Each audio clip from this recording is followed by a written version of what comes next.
Minister of State for Information Broadcasting and Parliamentary Affairs, Dr. L. Muruganji. My warm welcome to the Honorable Minister, sir. After the briefing, we will take some questions related to cabinet decisions. Over to Honorable Minister, sir. साथियों, जैसा हम सब जानते हैं, 140 करोड़ देशवासियों ने प्रधानमंत्री श्री नरेंद्र मोदी जी को एक हिस्टोरिक मैंडेट दी है और 60 वर्षों में पहली बार तीसरी बार मैंडेट पाने वाले प्रधानमंत्री श्री नरेंद्र मोदी जी ने अपने पहले और दूसरे कार्यकाल में जो विकास की फाउंडेशन रखी, जो इंफ्रास्ट्रक्चर डेवलपमेंट की फाउंडेशन रखी, आज उसी कड़ी में बहुत ही महत्वपूर्ण फैसले लिए गए। हम सब जानते हैं कि सोशल, फिजिकल और डिजिटल इंफ्रास्ट्रक्चर में प्रधानमंत्री श्री नरेंद्र मोदी जी ने बहुत एम्फेसिस दिया है और देश के ओवरऑल ग्रोथ की उससे मल्टीप्लायर इम्पैक्ट हुआ है और देश में जन जन के जीवन में उससे एक बड़ा चेंज आया है। नई सरकार के बनने के तुरंत बाद में एक बड़ा फैसला हुआ था 76,000 करोड़ रुपीस के इन्वेस्टमेंट का वधावन पोर्ट में।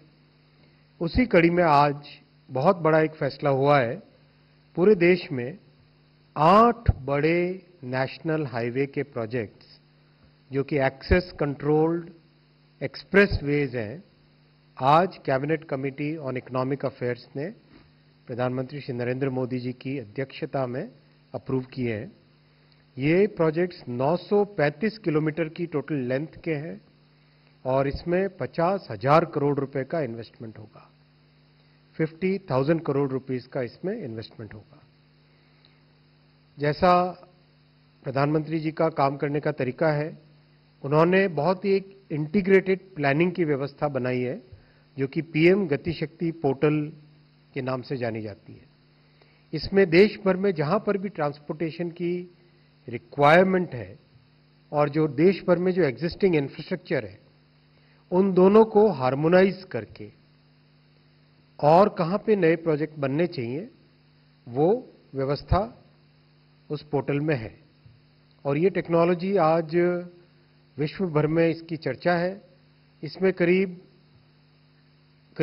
सारे ही sectors, highway, railway, ports, electricity transmission, जो फॉरेस्ट एरियाज हैं, जो माइनिंग एरियाज हैं, वो सब इसमें मैप हुए हुए हैं। उस पोर्टल की मदद से कहां कहां पर हमें नए कॉरिडोर्स की, नई कैपेसिटी की जरूरत है, वो ध्यान में रख के ये प्रोजेक्ट्स बनाए गए। बहुत साइंटिफिक तरीके से बिग डेटा एनालिसिस करके कहां पर कंजेशन है, कहां पर आने वाले समय में कंजेशन हो सकता है, उन सब का भी ध्यान रखा गया है। विजन 2047 का विशेष ध्यान रख के इस प्रोजेक्ट को, इन प्रोजेक्ट्स को बनाया गया है।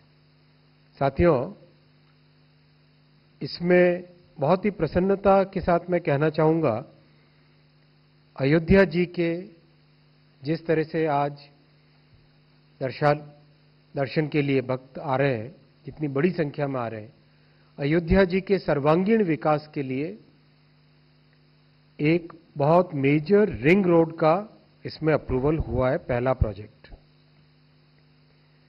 ये प्रोजेक्ट करीब 68 किलोमीटर्स का है और करीब 4,000 करोड़ का है, 3,935 करोड़ टू बी एग्जैक्ट। साथ ही साथ दूसरा बड़ा प्रोजेक्ट जो अप्रूव हुआ है वो है नॉर्थ ईस्ट में। हम देखते हैं कि कितनी तेजी से ग्रोथ हो रही है, कितनी तेजी से डेवलपमेंट हो रहा है। तो प्रधानमंत्री जी की जो एक्ट ईस्ट पॉलिसी है, उसके तहत गुवाहाटी शहर के डेवलपमेंट के लिए एक नया प्रोजेक्ट आज इसमें अप्रूव हुआ है। 8 में से दूसरा प्रोजेक्ट अप्रूव हुआ है, वो है गुवाहाटी बाईपास और जो एग्जिस्टिंग हाईवे है उसके साथ कनेक्ट करके एक तरह से गुवाहाटी के चारों तरफ एक रिंग रोड की तरह बनेगा। उसके लिए वो 121 किलोमीटर्स का है, 121 किलोमीटर, 5,729 करोड़ रुपीस का प्रोजेक्ट है ये। तीसरा बड़ा प्रोजेक्ट है नासिक फाटा से खेड़, पुणे में। पुणे एक बहुत ही रैपिडली ग्रोइंग शहर है। आपने देखा अभी हाल ही में रेलवे के बहुत नए वहाँ पे प्रोजेक्ट्स और बहुत अप्रूवल्स हुए हैं। वैसे ही हाईवे का एक बहुत बड़ा आज अप्रूवल हुआ है। 7,827 करोड़ रुपीस के इन्वेस्टमेंट से, 7,827 करोड़ रुपए के इन्वेस्टमेंट से जो कंप्लीट पुणे से चिंचवड, चिंचवड से चाखन, ये जो पूरा इंडस्ट्रियल बेल्ट है, इस बेल्ट में जो बहुत रैपिड ग्रोथ हो रही है, उस ग्रोथ को ध्यान में रखते हुए ये प्रोजेक्ट अप्रूव हुआ है। फोर्थ प्रोजेक्ट जो अप्रूव हुआ है साथियों आज, वो है रायपुर और रांची के बीच में जो कंप्लीट कॉरिडोर बन रहा है एक्सप्रेसवे, उसमें पाथल गांव से गुमला के बीच में आज प्रोजेक्ट अप्रूव हुआ। ये छत्तीसगढ़ और झारखंड का, दोनों राज्यों को इसका बेनिफिट मिलेगा। 137 किलोमीटर्स का है और 4,473 करोड़ रुपीस का इसमें इन्वेस्टमेंट होगा। इसके बाद में मैं साथियों आता हूं, नेक्स्ट प्रोजेक्ट जो अप्रूव हुआ है वो है गुजरात में थरड, दीसा, Mehsana.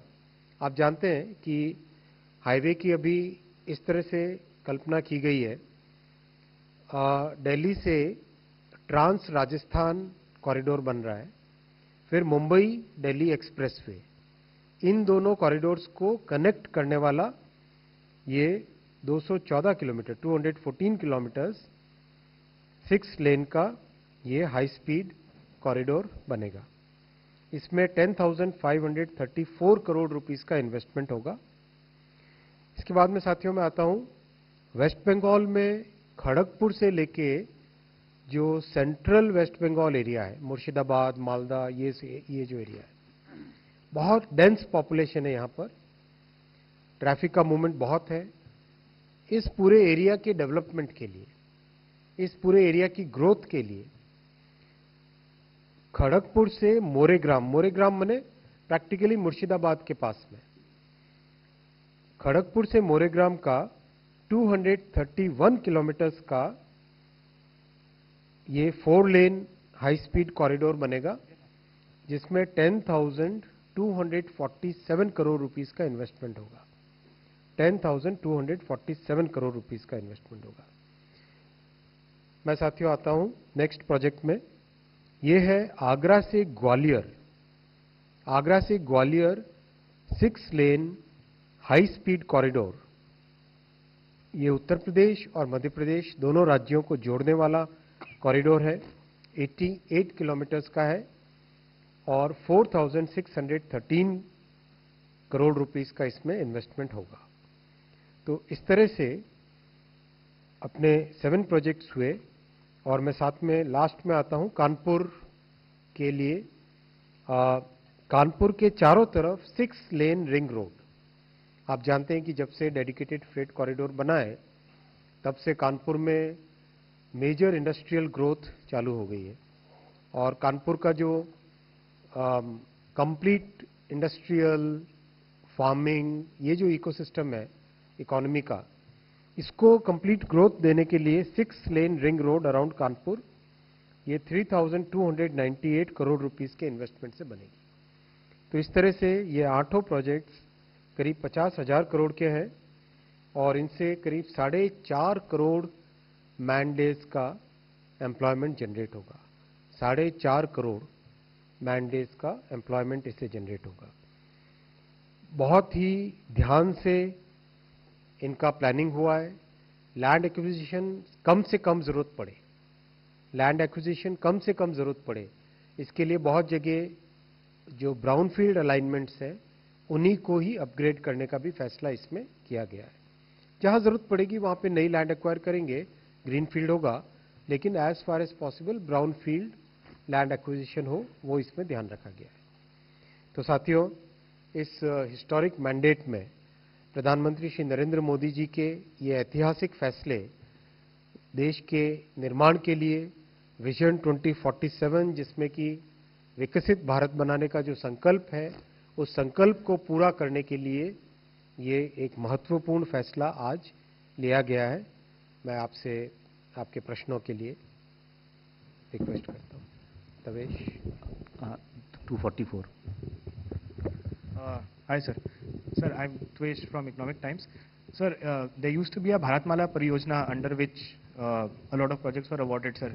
Is there a scheme under which these 8 projects are being awarded, or will we see such very specific announcements being made regarding road projects from now onwards?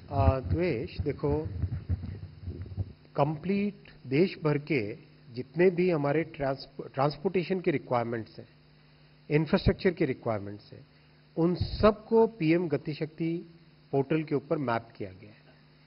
जैसे एग्जाम्पल के तौर पे अगर लो तो जितने ओरिजिन्स हैं और जितने डेस्टिनेशंस हैं, चाहे बड़े शहर हो, चाहे इंडस्ट्रियल एरियाज हो, उन सबको उस पर मैप किया गया है।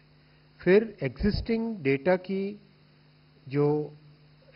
डेटा से जो ट्रैफिक का रिक्वायरमेंट और ट्रैफिक का प्रोजेक्शन होगा, उन सबको भी मैप किया गया है। किस तरह से कि जीएसटी से हमको ई-वे बिल की जानकारी मिलती है, ई-वे बिल से गुड्स का मूवमेंट कितना हो रहा है वो पता चल जाता है। फिर जो फास्ट टैग है उससे पता चल जाता है कि कितना ट्रैफिक किसी पर्टिकुलर स्ट्रेच पे है। साथ ही साथ फास्ट टैग से ये भी पता चल जाता है कि एवरेज स्पीड किसी भी सेक्शन में व्हीकल्स के मूवमेंट की कितनी है। एवरेज स्पीड से हम एक कंजेशन का फैक्टर निकालते हैं। तो इन सबको ध्यान में रखते हुए ये प्रोजेक्ट्स अप्रूव हुए। Yes, Mitra.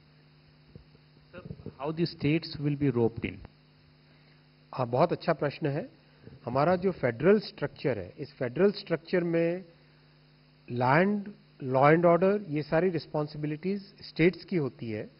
इसीलिए ये सारे के सारे प्रोजेक्ट्स बेसिकली स्टेट्स के साथ इंटेंसिव कंसल्टेशन के साथ तैयार किए जाते हैं, और ये राज्यों की डिमांड भी होती है, तो राज्यों के साथ मिलके ये प्रोजेक्ट बनेंगे।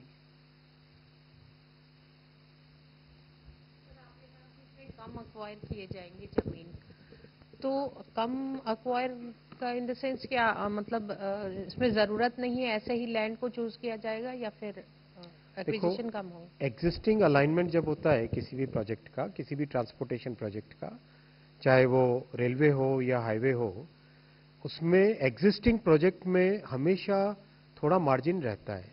जैसे एग्जिस्टिंग हाईवे का ये अलाइनमेंट है, इसके दोनों साइड में थोड़ी थोड़ी लैंड लेके रखी होती है, तो उससे लैंड का एक्विजिशन कम हो जाता है।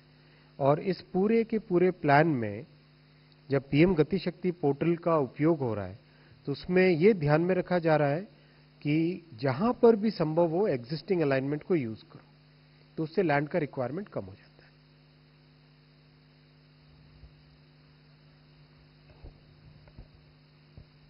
Thank you. Thank you very much.